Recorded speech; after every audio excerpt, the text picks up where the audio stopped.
arsenic. You know, when most of us hear that word, our minds probably jump to old murder mysteries, right? A villain with a secret vial of poison. But what if I told you that this ancient poison is actually a very modern threat, and it's not in a villain's vial, but potentially right there on our dinner plates? Today, we're diving into some really groundbreaking research that uncovers a hidden and frankly unsettling connection between this common toxin and the developing human brain. So let me just pose this question to you. What if a toxin, one you can find in everyday food like rice, could be quietly changing how a child's brain develops?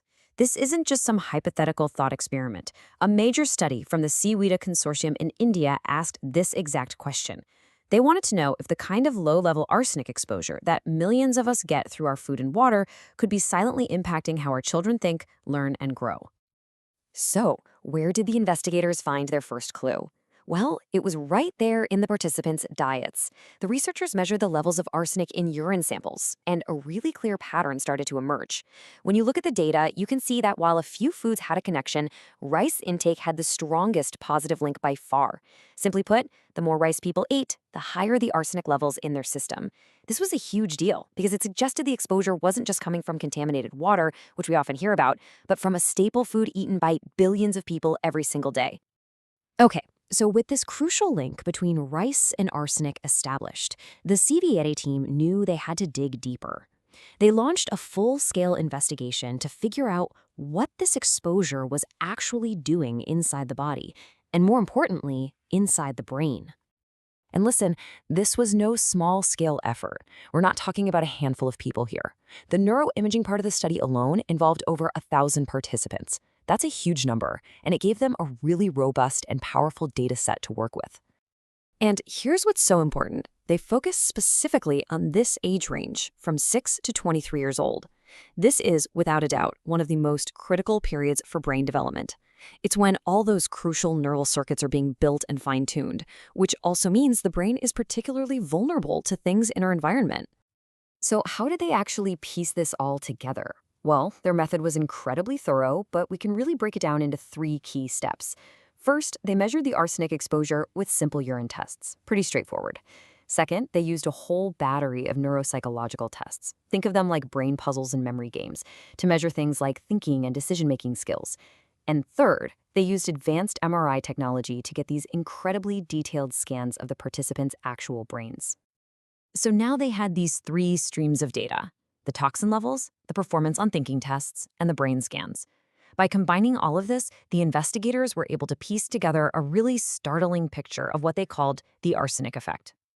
And the findings were, well, they were strikingly consistent across the board. They found a clear negative correlation in every area they looked at.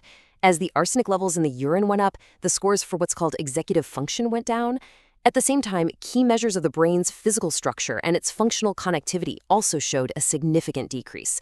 The message was just unmistakable. Higher arsenic exposure was linked to negative changes in both the brain and in behavior.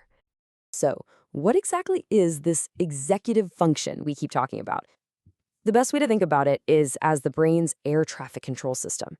Seriously, it's that set of mental skills that helps you manage your attention, hold information in your memory, and control your impulses. It's basically everything you need to plan, focus, and juggle multiple tasks in your daily life. And this right here, this slide, illustrates one of the study's most important discoveries. See, it's not as simple as arsenic just magically making thinking skills worse. No, the researchers found the real story is that the toxin first causes physical, measurable changes to the brain's gray matter and the way different parts of the brain talk to each other.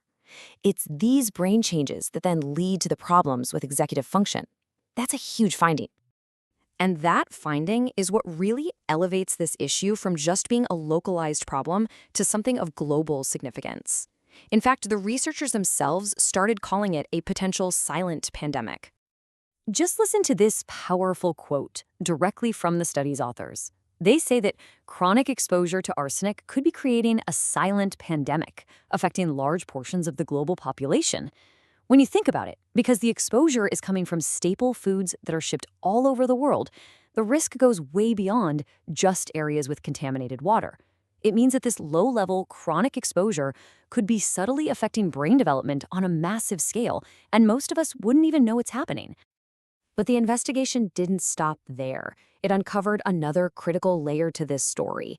The effects of arsenic are not the same for everyone. The researchers started looking at other factors, like a child's nutrition, which they measured using BMI, and their family's socioeconomic status. And this is where the findings become really, really concerning. For children who had poor nutrition and for those from lower income families, the negative link between arsenic and their brain structure was significantly stronger. This suggests that things like poverty and malnutrition can actually make a child's developing brain even more vulnerable to this environmental toxin. Now, I know these findings are sobering, but they also point us towards a path forward. Understanding a risk like this is always the first step towards creating effective solutions, both at a high policy level and even in our own homes. And there really is reason for hope here. The study points out that arsenic exposure is what we call a modifiable risk factor. We can change it. For instance, they mention other research showing that a very simple change in how you cook rice, basically using more water to boil it and then draining off the excess water, can remove up to 74% of the inorganic arsenic from white rice. And you can do this without even losing key micronutrients. That's fantastic news. So when we pull it all together, this research leaves us with a very clear message. First, even arsenic levels that were previously thought to be safe can have real consequences for a developing brain. Second, the risk is widespread. It's in our food supply, not just our water. Third, and this is crucial, it disproportionately affects the most vulnerable among us. But finally, and most hopefully, it shows that simple, accessible actions can make a real difference in cutting down our exposure. You know, this whole investigation into arsenic really opens up a much bigger question, doesn't it?